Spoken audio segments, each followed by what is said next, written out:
पंतप्रधान नरेंद्र मोदींची 12 जानेवारीला नवी मुंबईमध्ये सभा पार पडणार आहे। नवी मुंबईतील विमानतळ परिसराची मुख्यमंत्री एकनाथ शिंदेंकडून पाहणी करण्यात आली।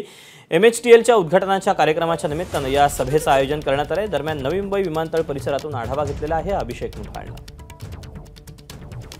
MTHLच्या उद्घाटनासाठी राज्य सरकारकडून जय्यत तयारी केली जात आहे। मी सध्याला नवी मुंबई विमानतळ परिसरामध्ये आहे। 12 तारखेला याचं उद्घाटन होणार आहे। त्यापूर्वी पंतप्रधान नरेंद्र मोदी हे सभेला संबोधित करताना आपल्याला पाहायला मिळतील आणि तीच ही जागा आहे जिथं तयारी सध्याला जंगी प्रमाणात आपल्याला सुरू असल्याचं पाहायला मिळत आहे। मोठ्या प्रमाणात मंडप जो आहे तो इथं टाकला जातो आहे। 12 तारखेला जर का बघायचं तर अनेक प्रकल्पांना एकूणच लोकार्पण त्या प्रकल्पांचं होताना आपल्याला पाहायला मिळणार आहे आणि त्यासाठी पंतप्रधान नरेंद्र मोदी हे मुंबईमध्ये असतील, महाराष्ट्रामध्ये असतील आणि यातच ते सभेला देखील संबोधित करताना पाहायला मिळणार आहे। एकूण निवडणुकीच्या पार्श्वभूमीवर त्याच्या अगोदर हे सगळे कार्यक्रम होताना पाहायला मिळणार आहे। त्यामुळेच एकूणच राज्य सरकार असेल, महायुती असेल यांच्याकडनं या सगळ्या कार्यक्रमाची जय्यत तयारी देखील होताना पाहायला मिळतात आणि आपण बघू शकतो मुख्यमंत्री एकनाथ शिंदे देखील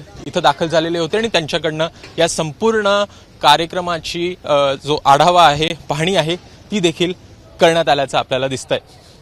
कॅमेरामॅन अनुप रस्तोगीसह अभिषेक मुठाळ, ABP माझा, नवी मुंबई। ABP माझा, उघडा डोळे बघा नीट।